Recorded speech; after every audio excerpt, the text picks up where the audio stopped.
Thanks for joining us for CBN NewsWatch. I'm Mark Martin. The future of abortion in America is now in the hands of the Supreme Court. We give you a complete wrap-up of the Dobbs versus Jackson Women's Health Organization case. Plus, people in Uganda are on edge due to recent bombings. Missionary Sam Childers says Islamic terrorists are the ones seeking revenge against the Ugandan army. They're almost cowardless, thoughtless, loveless people. All they want to do is kill. Find out more coming up. And what can heal deep divisions in our country as a result of the pandemic, racial and social and political unrest? America's being torn apart by the seams, and we've seen there are no political solutions, there are no social solutions, and the church itself has become impotent. So we're at a crisis point in American history. We will explore more on a spiritual revival. And later, we'll take a look at several Christian and gospel music artists in the running for a Grammy. All these stories and more are next. This is CBN NewsWatch. We begin with pro-lifers cautiously optimistic of a victory in the fight against abortion. At Wednesday's Supreme Court hearing, conservative justices indicated they might let stand a Mississippi law that restricts abortion after 15 weeks. The question is, might they go a step further and strike down Roe v. Wade altogether? Heather Sells reports on the arguments inside the courtroom. The Supreme Court is now packed with 6 conservative-leaning justices who appear poised to uphold the Mississippi law that bans abortions before viability. Nowhere else does this court recognize a right to end a human life. Mississippi Solicitor General Scott Stewart argued the court should get out of the business of crafting abortion policy and return it to the states. The Constitution places its trust in the people. On hard issue after hard issue, the people make this country work. Abortion is a hard issue. In Roe v. Wade, the court declared a right to abortion can be found within the right to privacy, stemming from the 14th Amendment. Stewart argued that abortion is not part of the Constitution. A right to abortion is not grounded in the text, and it's grounded on abstract concepts. What's not clear is whether the court will do away with Roe and its other groundbreaking abortion case, the 1992 KCV Planned Parenthood decision. It's why much of the arguments focused on stare decisis and whether this is the moment to break with precedent.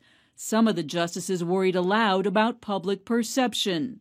The newest ban that Mississippi has put in place, the 6-week ban, the Senate sponsor said, we're doing it because we have new justices on the Supreme Court. Will this institution survive the stench that this creates in the public perception that the Constitution and its reading are just political acts? They're going to be ready to say, no, you're just political. You're just politicians. And that's what kills us as an American institution. Julie Rickelman with the Center for Reproductive Rights defended Roe before the court, arguing primarily for women's liberty. For a state to take control of a woman's body and demand that she go through pregnancy and childbirth with all the physical risks and life-altering consequences that brings is a fundamental deprivation of her liberty. Justice Sotomayor asked about poor women who suffer medical complications with unwanted pregnancies. Stewart maintained that's why the states should decide. And Justice Barrett noted women with unwanted pregnancies have the option of adoption. Why don't the safe haven laws take care of that problem? That would answer the reliance concern. Rickelman argued that women have come to rely on abortion and need it for success in education and work. Justice Kavanaugh pursued questions relating to what he called neutrality and said the court shouldn't be forced to pick sides. They say that the Constitution is neutral on the question of abortion, the text and history, that the Constitution's neither pro-life nor pro-choice, but leaves the issue for the people of the states or perhaps Congress to resolve in the democratic process. Now, the court's conservative majority appears to want to uphold the Mississippi law, but how it will do so is unclear. In Roe and Casey, the court said women have a right to abortion until 24 weeks or when the fetus is viable. But now the court may do away with that standard. Still, it may or may not overturn Roe entirely. A decision is expected next June or early July, just months before the midterm elections. Many believe it will be one of the biggest political issues in 2022. An update now on the tragic shooting at a Michigan high school. This is the 15-year-old now charged as an adult with murder and terrorism for the shooting that occurred at Oxford High School. Prosecutors revealed the shooting spree was captured on school security cameras. What's depicted on that video, honestly, Judge, I don't have the words to describe how horrific that was. 4 students are dead, and authorities are saying the shooter used a handgun that his father bought just days earlier. Investigators found video on the suspect's phone showing him talking the night before about killing students at the school. He even wrote in his journal about that same desire. There is still no word on a motive. Investigators are still seeking Snapchat video, which is said to have warned about a shooting at the school, prompting some students to stay home. The first confirmed U.S. case of the Omicron variant has been found in California. It comes as the CDC steps up screenings of international travelers. People coming into the country will now face testing at airports in New York, Atlanta, Newark, and San Francisco. The CDC is also updating testing guidelines, now requiring international travelers be tested 1 day before their flight. Along with the U.S., Saudi Arabia and South Korea also announced their first Omicron cases, joining around 20 other countries already fighting the variant. Now a story of people of different backgrounds working together in the Middle East. A brand new upscale mall outside Jerusalem is drawing a lot of attention, and it's not just because of the high quality goods. As Chris Mitchell shows us, the shopping destination brings together Jewish and Arab merchants in what the world often calls the occupied territories. This luxurious European-style shopping center sits in the Judean desert, about 10 miles outside Jerusalem. Our dream is that when people buy apartment or build apartment or house, they will come for some place in this city and they will find all what they need for the house or for the apartment. 120 stores are already open and 50 more planning to do the same. With prices ranging from inexpensive to luxury, they say you can find anything you want for your home at D-City. Furniture, kitchen, tiles, all what people need for the house, they can find here. Benita Rivak is the CEO of the Design City or D-City Mall. Only when people come here, they really understand it's very special, very different. It's not only place to come to buy, it's really place that they can come, they can enjoy. Situated on the road to the Dead Sea, the mall offers restaurants, a hotel, and even a nearby theme park. I talk about tourists, and I'm sure that when we have some options like this, that we have very good restaurant and it's on the way for the Dead Sea, all of them will stop here, will come to enjoy in this place. D-City is built on what much of the world calls a settlement, although Israelis as well as Palestinians from the West Bank can set up shop there. I started to looking for a shop here, maybe to open something new, maybe to open something to go along with the theme. I decided to open a gadgety luxury gift shop that gives on answers to alternative of perfumes and t-shirts and standards regular gifts. Lu'ail Gul, a Palestinian from Jerusalem, owns a gift shop in Ramallah and now has one at D-City. To be honest, in a daily life, we try not to go deep into politics. We just come here, do business together, live together, we share interests, we share businesses, we share life, basically. This is the 10th Nicoletti store in Israel. We opened before 2 months here, and Nicoletti is a design furniture, luxury from Italy, fabric, leather, and we have table with a marble, wood, and all Italian style in here in Israel, in this shop. Tom Ovadia, son of the owner, says while this isn't a typical location for a mall, there are advantages. Mishor Adumim is not the best location in Israel, but this is something different because the Palestinians and Jews together here, and we sell for a lot of Palestinians. They can come to here. They don't need nothing. They can come, buy, and go. This is the first project in Israel, like the Design City. It's the first time I see something like that, okay? And it's really special to come to work here. Zina Gul manages this store. We don't feel any differences. Like, we are one family here. Arabs, Jews, Muslims, Christians, we are all one. We live here. We live in Israel. We need to work together, and we need to do the step for peace and love. I am Jew, she is Arabic, Muslim, and everything is okay. So, from designing and furnishing your home to tourist attraction to Israeli-Palestinian relations, the new Design City Mall is an experiment and adventure that they hope will succeed. Chris Mitchell, CBN News, Jerusalem. Coming up, the latest nation to see Islamic terrorism on the rise.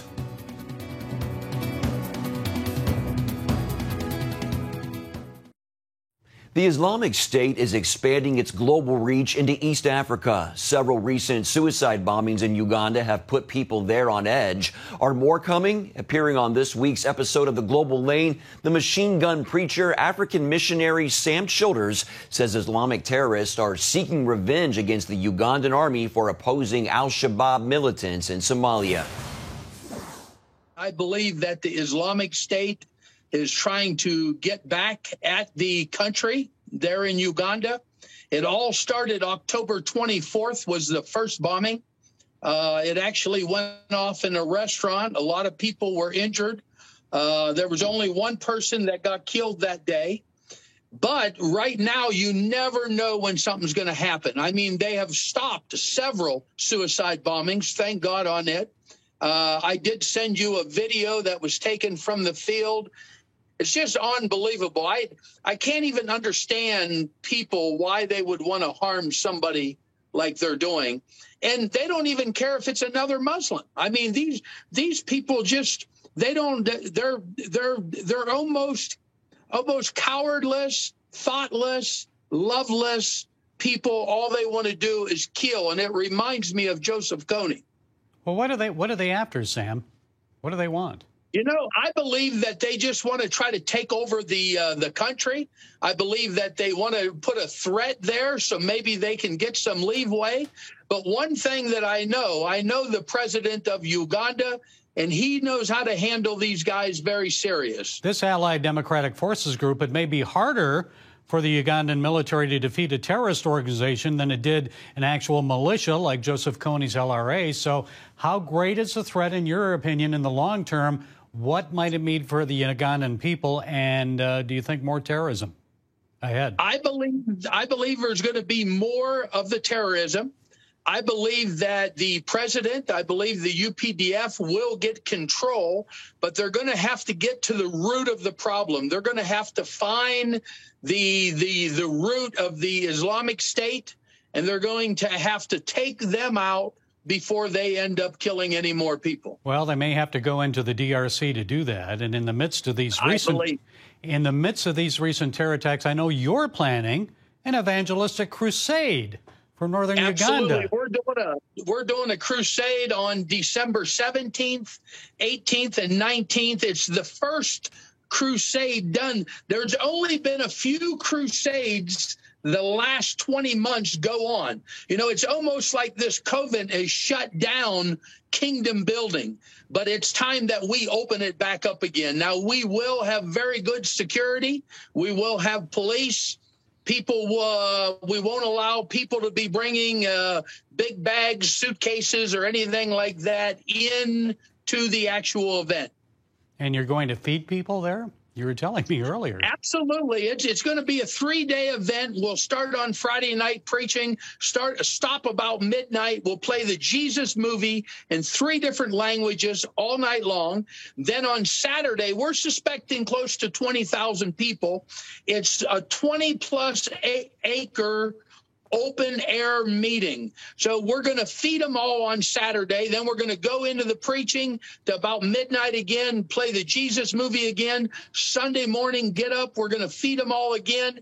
And then we're going to end out late Sunday afternoon.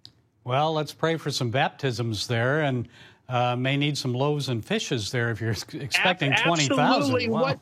What we're doing is we took our entire rice harvest. We have a commercial farm, so we got around 70 ton of rice we'll be using.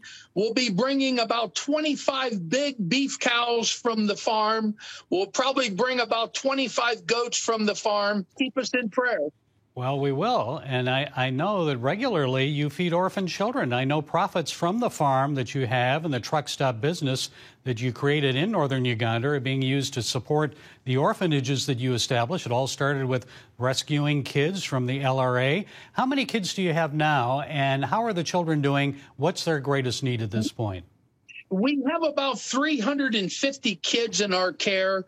We're feeding about 8,000 meals a day right now. We do that every day. So the ministry has really got big over the years. We have 5 working orphanages.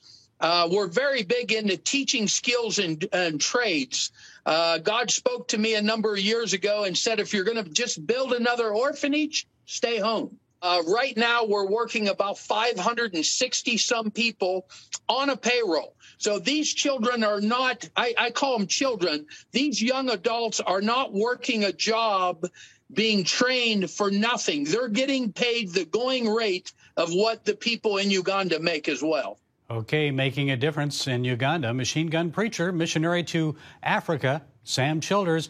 Sam, it's always good spending time with you. Thank you for being with us. Hey, thank you very much. God bless you all, and Merry Christmas coming up here soon. And you can watch The Global Lane on this station or on the CBN News Channel tonight at 8:30 Eastern. We'll be right back. America is reeling from a crippling pandemic along with political, racial, and social unrest. So what will heal the deep divisions in our country? Christians believe the answer lies in the hope of a great awakening. Charlene Aaron explores what it will take to bring spiritual renewal to America. From the nation's capital to the harvest fields of the Midwest, believers have been crying out to God for spiritual renewal in America. Some believe the nation sits on the brink of collapse, with the only hope being a visitation of God's power and presence. Revival or we die. That's where you have to get. You have to get to that place where you can't live any longer without visitation. It could be personal. It could be personal revival where you know there must be a breakthrough. What will heal the deep racial, social, and political divisions that are tearing us apart? In his new book, Revival or We Die, A Great Awakening is Our Only Hope, Dr. Michael Brown says revival is vital to seeing things change. We're at that critical moment again. America's being torn apart by the seams, and we've seen there are no political solutions, there are no social solutions, and the church itself has become impotent. So we're at a crisis point in American history where without divine visitation, America as we know it could come to an end or could be so marred that the world our kids or grandkids grow up in will be very, very different. Dr. Corney Becker, Dean of Regent University's School of Divinity, agrees, saying we've reached a time of spiritual reckoning. But I believe America recognizes that politics cannot save her. Ideology cannot save her. Social change cannot save her. Only the gospel of the Lord Jesus Christ. A student of past revival movements, Becker believes in order to experience true spiritual renewal, the church must first prepare. Revival throughout the history of the church is always a sovereign move of God. No man can, in essence, make it happen. It is supernatural. And so what we desperately need to do is to cry out to God. And that's what Psalms 85 says, revive us, O Lord. And then secondly, to search our hearts, to allow the Holy Spirit to search our hearts. In 1995, Brown helped lead the Brownsville Revival in Florida, which lasted 6 years. He says supernatural moves of God are unscripted and out of the norm. When revival happens, it's not just a matter of one or two people getting excited or a crowd getting lifted up. Revival happens outside of church buildings. Some of the greatest testimonies we heard during the days of the Brownsville Revival were after people left or when they got to their church service next Sunday, the fire of God would fall and the fire of God would continue to burn for months and even for years. Becker is hopeful that the nation is on the verge of something even bigger. True revival happens in the streets, happens in the homes, and happens in the darkest places of society. Think of the most chaotic places in our world, the darkest places in our world. That's where the Spirit is hovering, waiting to recreate. It's not too late for America. an impact he believes will be undeniable. We will see monumental change, firstly in the church, but we will also see it within community. We will see families being restored. We will see crime go down. We will see a thirst and hunger for holiness within our world. Signs Brown says are already taking place. As I've been out ministering, just this year, as restrictions have lifted after COVID, I'm seeing God move in ways. I'm seeing hunger. I'm seeing people weeping in the presence of God. I'm seeing people set free and transformed. It's happening here and there. I believe it's going to be nationwide, and we could literally see the nation ablaze with revival fire. Charlene Aaron, CBN News. Coming up, Christian and gospel music artists nominated for Grammys.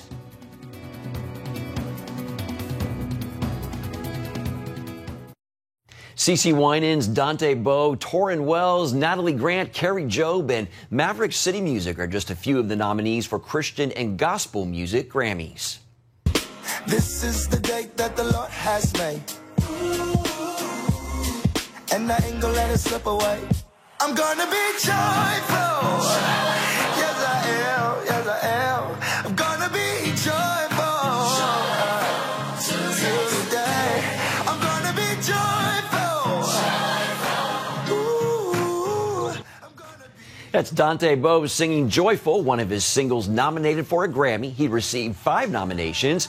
He's also with Bethel Music Collective and Maverick City Music Collective. Maverick City also received 5 nominations. The group has exploded to the top of Christian music in recent years with songs like Jireh and If You Said It, We Believe It. They received a nomination in both the contemporary Christian and gospel categories, Best Christian Music Performance and Best Gospel Album and Best Gospel Performance. TAUREN Wells, who received 2 nominations, posted on Instagram that he was overwhelmed and elated. He says he wasn't expecting to be nominated, but is so grateful. Congratulations to all of them. And that's going to do it for this edition of CBN News Watch. Remember, you can find more of our news programs on the CBN News Channel anytime or online with CBNnews.com. Also, tell us what you think about the stories you've seen by emailing newswatch@cbn.com. Or you can talk to us on Facebook, Twitter, and Instagram. Hope you'll join us next time. Have a great day.